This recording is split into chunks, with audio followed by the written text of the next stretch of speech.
salah satu tindakan kriminal yang berencana.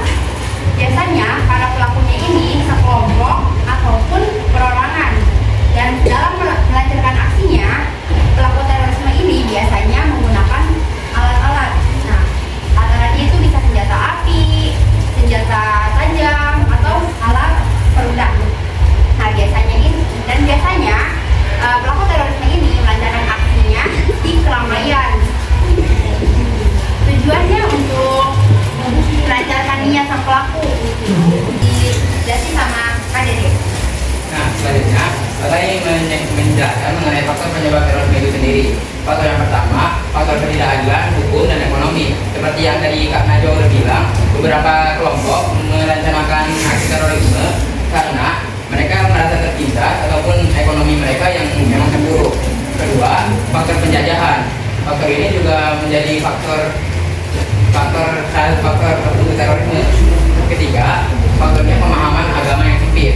Jadi, beberapa kelompok memahami agama dengan salah paham. Mereka hanya berpikir suatu pandangan aja, jadi sempit. Jadi, mereka berpikir bahwa dengan mereka melakukan terorisme kepada orang-orang yang selain agamanya bisa menjadikan mereka orang yang lebih baik. Padahal mereka hanya yang kurang paham. Yang faktor keempat ada faktor intervensi asing. Nah, ini juga berupa asing itu. Yang faktor yang kelima ada faktor ingin mengubah ke negara. Nah, sudah dijelaskan berkali-kali tadi sama Kak Najwa, kalau misalnya beberapa kelompok terorisme itu ingin mengubah dasar negara, hukum ataupun ideologinya itu sendiri. Nah, yang berupa sistem negara. Dan yang faktor yang keenam, mereka faktor ini merdeka. Mereka ingin melakukan aksi sesuatu yang seperti terorisme dengan tujuan mereka mendapatkan kebebasan ataupun mereka sendiri mental ya. Nah, cara-cara operasi terorisme. Yang pertama ada pengoboman. Kalian udah pasti pernah kalau misalnya kita mendengar kata terorisme, pasti yang terpikir dan terlintas di pikiran kita adalah pengoboman. Nah, pengoboman salah satu yang mayoritasnya. Pengoboman itu sendiri dilakukan oleh kelompok ataupun suatu individu yang datang ke suatu keramaian atau tempat umum dan meledakkan ruangan tersebut dengan orang-orang di dalamnya dengan tujuan menakut-nakuti semua orang yang terdapat di ruangan tersebut. Mereka tentunya menggunakan alat peledak. Nah, yang kedua ini pembunuhan. Pembunuhan dilakukan biasanya secara massal ataupun sesuatu orang penting. Nah, pembunuhan ini bisa menjadi suatu ancaman yang bisa dilakukan oleh seorang teroris untuk menakut-nakuti seseorang. Yang ketiga, penculikan dengan penculikan. Nah, ada beberapa yang tokoh yang memang penting bagi suatu kelompok masyarakat yang memang sengaja diculik untuk menjadikan mereka sandera biasanya. Untuk juga, nah keempat ada tebusan. Yang kelima, pembajakan. Pembajakan itu seperti kayak membajak suatu tempat yang isinya tujuannya untuk mendapatkan keuntungan. Mereka biasanya berupa harta. Nah, yang keenam ada penyeraman senjata.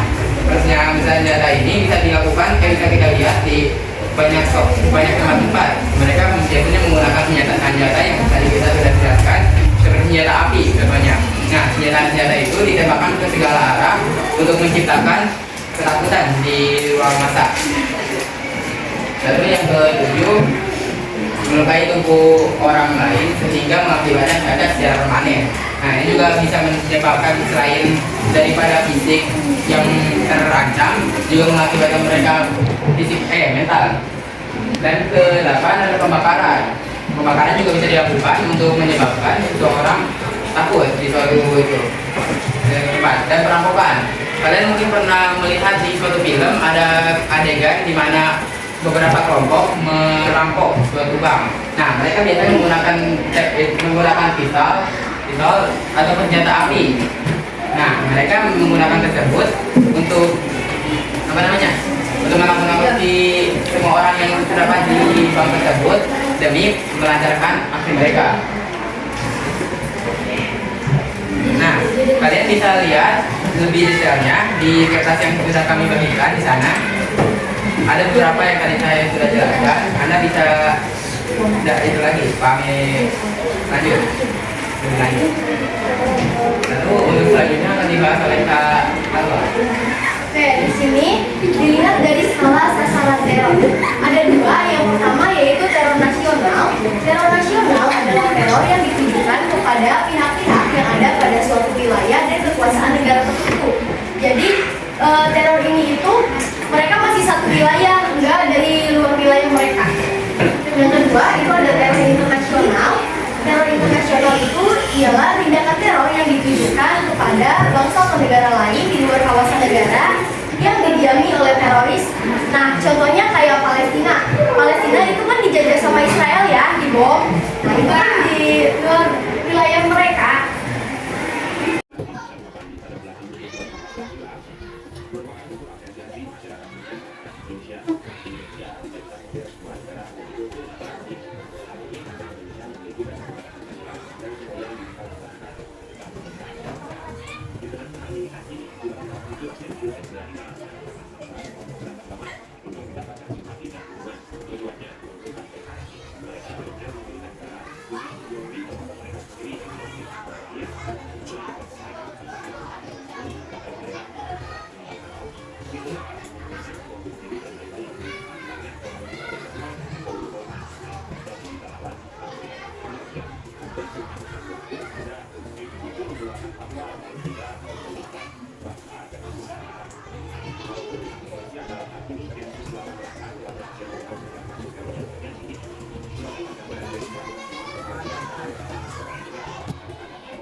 Untuk menguji pemahaman kalian mengenai materi yang telah kami sampaikan. Nah, kakak udah menyiapkan 3 pertanyaan nih, yang bisa menjawab dapat menjawab itu tambahan. Pertanyaan pertama, Menurut kalian, apa itu terorisme? Penyerangan senjata adalah serangan yang melibatkan penggunaan senjata seperti senjata api atau senjata tajam untuk menyerang dan melukai atau membunuh orang atau target tertentu. Ini bisa terjadi dalam berbagai konteks termasuk konflik senjata antar negara, serangan teroris, atau kejahatan jalanan.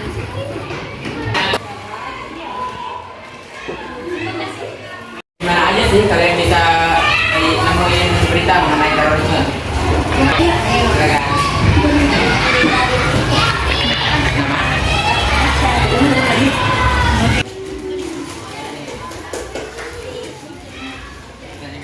Menurut kalian, aksi pengeboman sama pencurian mana sih yang termasuk ke terorisme?